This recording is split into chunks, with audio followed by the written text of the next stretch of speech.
Right. Well, what I've done was sort of accessibility at the BBC for nearly 17 years.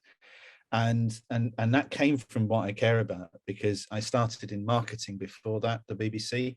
And, at the end of the day, this is just about audiences. It's about people.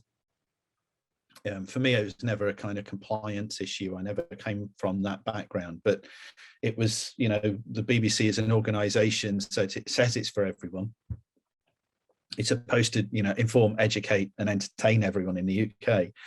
And there's nothing in there that caveats its audience. It doesn't say accept them in anything that it does. And I kind of bought into that. And I think, it's just one of those things. We're just talking about people wanting to access things the same as everyone else. And I kind of, that's kind of what I care about.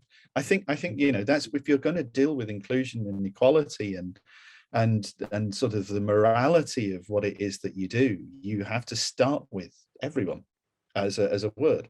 I find the word accessibility quite loaded and problematic because of that, because we have a preconceived idea about what we want, and it sounds very worthy, whereas everyone is an incredibly worthwhile thing, because it talks about the greatest reach that you can have, the most engagement opportunity you can have, and these are all marketing things. And so why wouldn't you? And so I kind of care about that in the fact that, it works both for organizations and for people, and connecting the two things up.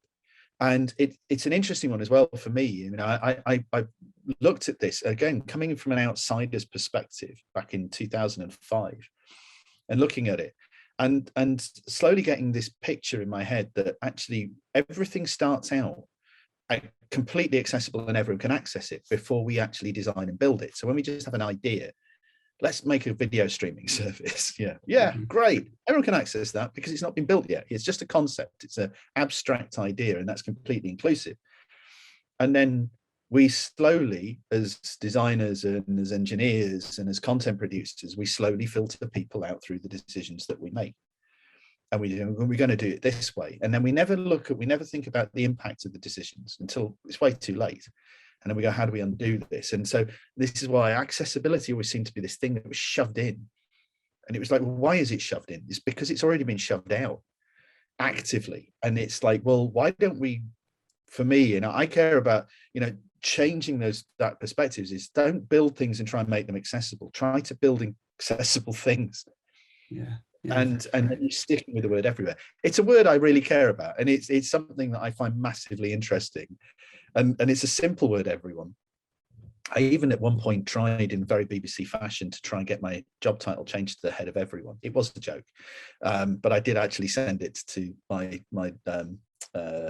director at the time, who spent a whole 2 minutes thinking about it and sending me back a text saying nice try. But it, for me, the word is sums up more about what we're talking about. Gareth, how do you go about explaining the importance of online accessibility to someone who'd probably never even considered it? I've kind of covered a little bit of that already, because but everyone then can expand, because it could be everyone, everywhere, at any time. And because then you start to understand that, when we're talking about everyone, we still have a very kind of medical view of everyone in that way. We're still thinking about age, and we're thinking about gender. We could be talking about cultural side of stuff, or language. We can think about challenges to do with conditions that we may have, or an impairment that we might have that might change the way that we, sort of need the world to interface. I'm dyslexic, I have ADHD, and I don't see that as a brokenness. I just, when it comes to language and information architecture and animation, I have particular requirements around those things, and which kind of help me understand what it is that I'm supposed to be doing and how it is that I'm supposed to engage.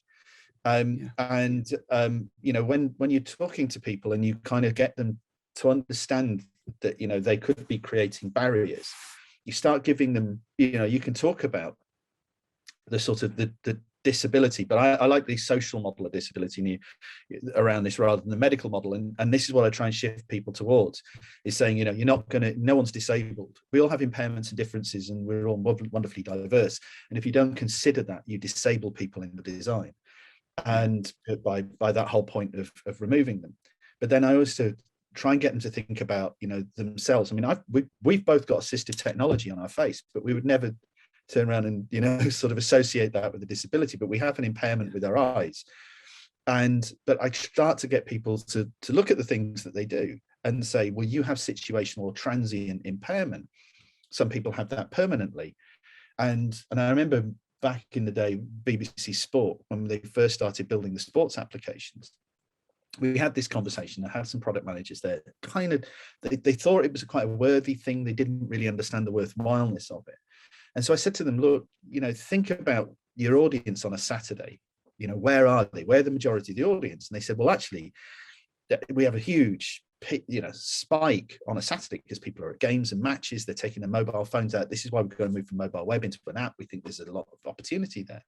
And so I said, well, let's think about color contrast, because color contrast, if we don't get that, we don't max that out in that situation, we're going to have a problem, because what is the one thing that people do when they're out and about with their mobile phone and they're actively using it a lot, is they turn the brightness of the screen down. And so they are vision impairing themselves. And I don't use the word visually impaired, because a friend of mine asked me, who is blind, yes, are you accusing me of being ugly? I remember that. So it stuck with me in my head. And I've always gone, oh God, I can never say that phrase again. And I know he was only pulling my leg, but I've always felt awkward about it since. But getting back to the thing, if you're not doing high contrast, then people can't turn the screen down as far as the brightness down as far as they want, which means they're going to chew through their battery faster, which means we're going to lose engagement opportunity, because sooner or later they'll either stop using us or they'll run out of battery, so it's core user behavior in that context. And there are so many examples of this. It's interesting. So many things have come out, of those needs, like the first ever typewriter was designed for a blind countess who wanted to write to her lover and not have someone else know and so she got a friend of hers to create a writing machine for her that she could access, and the human need created typing writing machines, the first ones. And so accessibility, but so much stuff is born out of it. Remote controls for TVs. I think that came out from what I originally remember.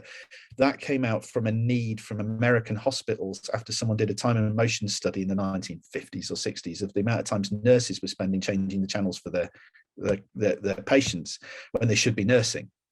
Mm-hmm. And they went, if we just stick a cable, originally it was just cables across, or a clicker or whatever, so they can go up and down, and give the control to the person who can't move out of the bed to change the channel, and suddenly we've got tons of resource.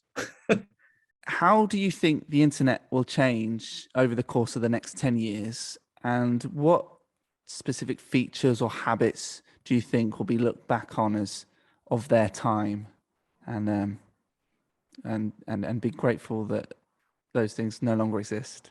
Everyone who tries to predict this is wrong. So, or it will all happen in the next 3 months. And I was thinking of a year's time, it always reminds me. Give everyone a chance to put their foot in it with this question. I think. It's a great question. I think Tomorrow's World once was trying to predict the future. And this was going back in the 1970s or early 80s or whatever. It might have been the 1970s. And they were trying to predict computers in the future in the year 2000. And they said something like there could be, by the year 2000, up to 100 computers in the UK, and there might be one in a town near you. Wow.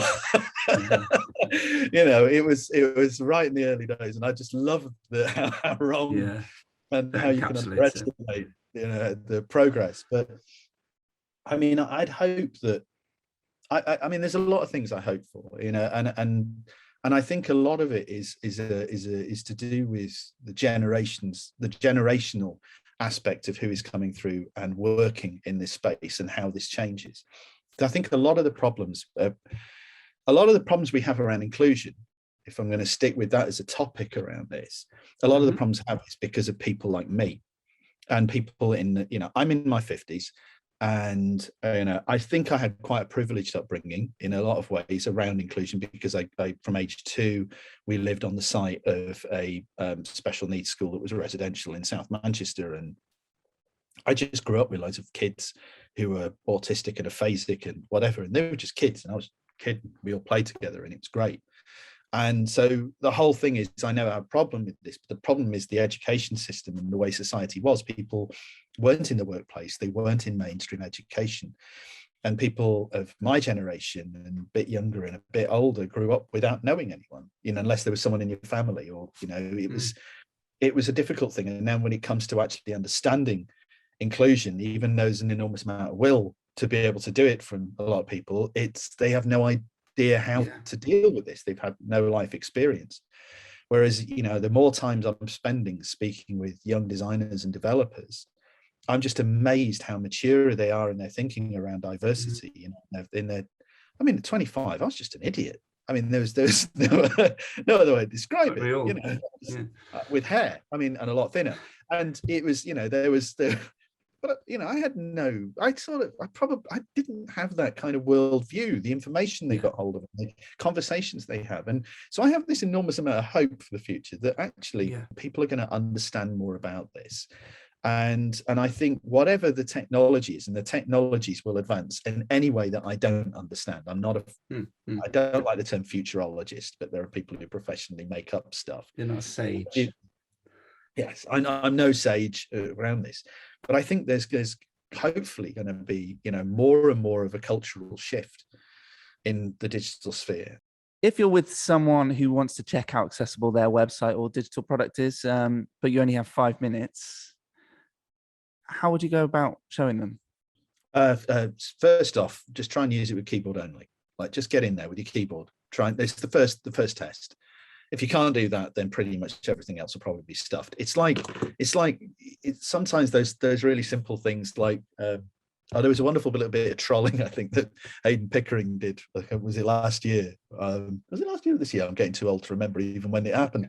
It's the COVID period, isn't it? Years of discipline. Yeah. It was sometime during lockdown. It's all a big 2 years to blur. But during that period, he made his website not work if you had JavaScript switched on.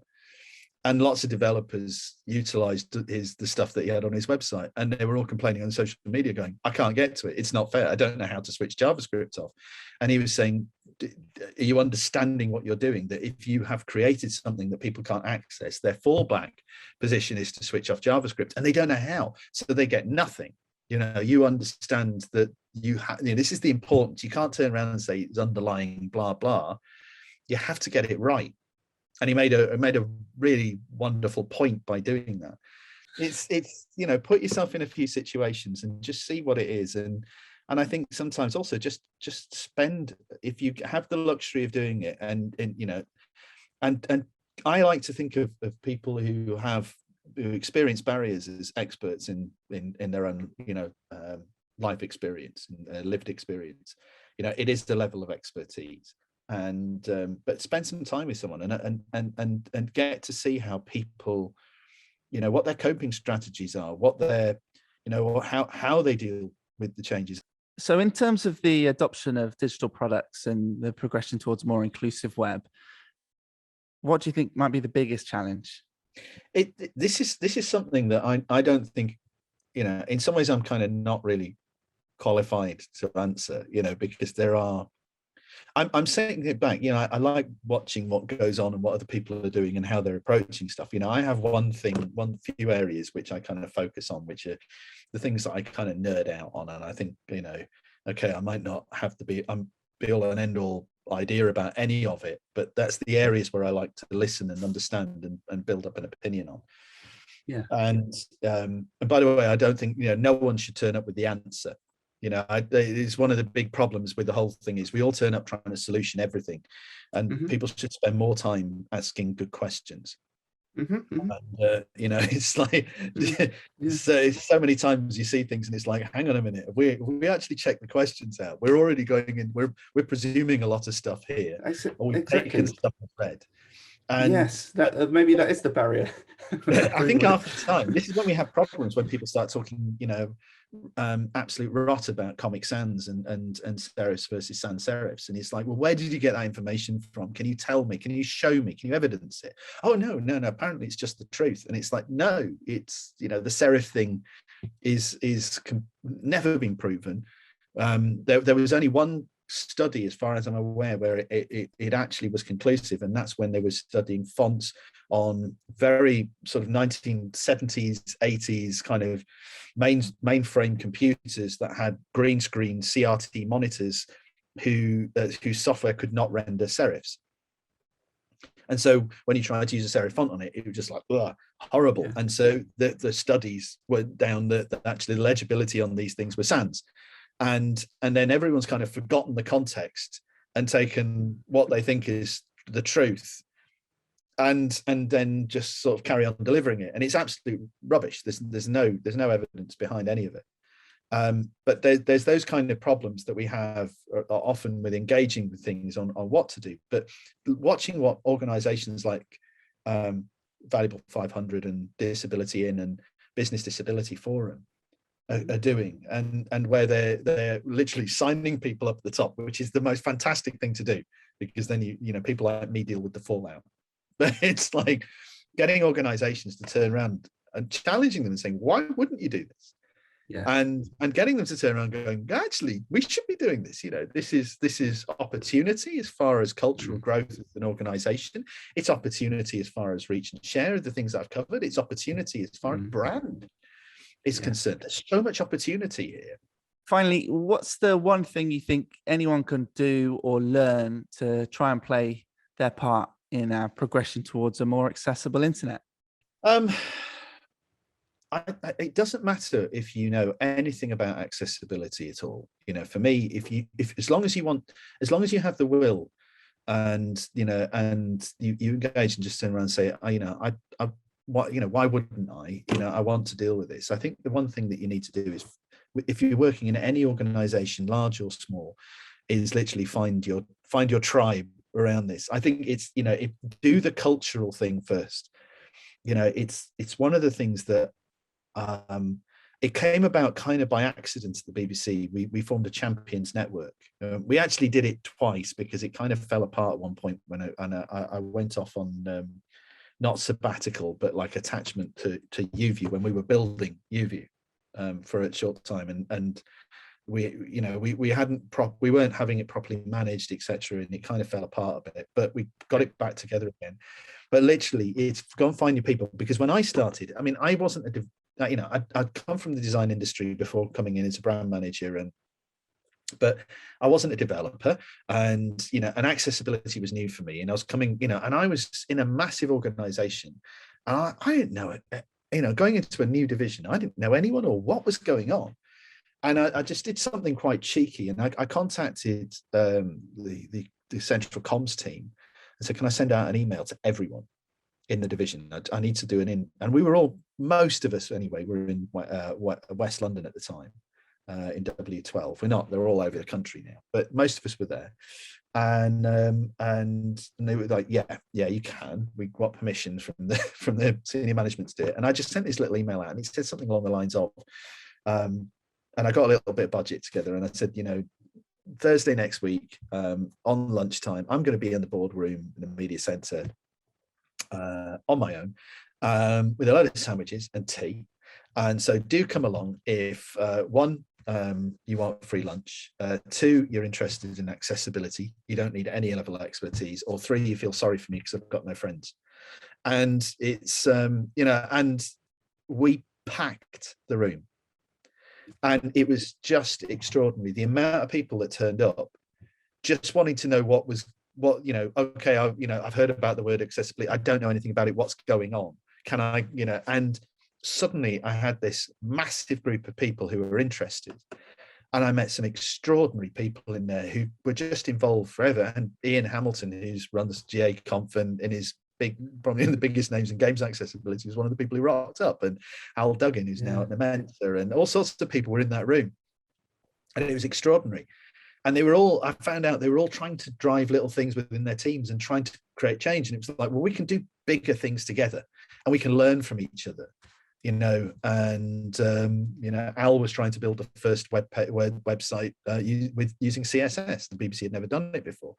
And I found out about all of the things that, you know, the change in the benefits that using CSS instead of tables-based layouts could do. I went to have a chat with him and going, right, okay, we need this on everything.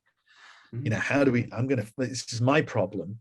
now is to make the case and to pull this forward and push the organization. And eventually I won the case getting, the iPlayer built using CSS, and that's where it started, because the iPlayer was the place where we built it all in one place. And then once we've proven it was the petri-dish for accessibility for the BBC, for the larger products. And then it kind of fell out from there and went other places. And I think it's one of those things, is just find your people, find everyone else and get together regularly and talk and see how, get a channel together on Slack or whatever else, Discord or whatever else you use, and share stuff, find things that you find interesting and keep a conversation going. Because if the conversation is going, then things get changed. So it's not about compliance or reading guidelines or whatever. All that will fall out of those. But someone will go, I've got a problem, and someone else will go, over here, we might have a fix because we saw that problem recently ourselves. And you find that, you learn from everyone else, and you're constantly, and they're all teaching each other. And it's a brilliant way of doing cultural change within an organization. Accessibility, at the end of it, is a change management problem. It's not about compliance. It's about culture. Yeah, and the old thing, culture eats strategy for breakfast. I think it's absolutely right for accessibility.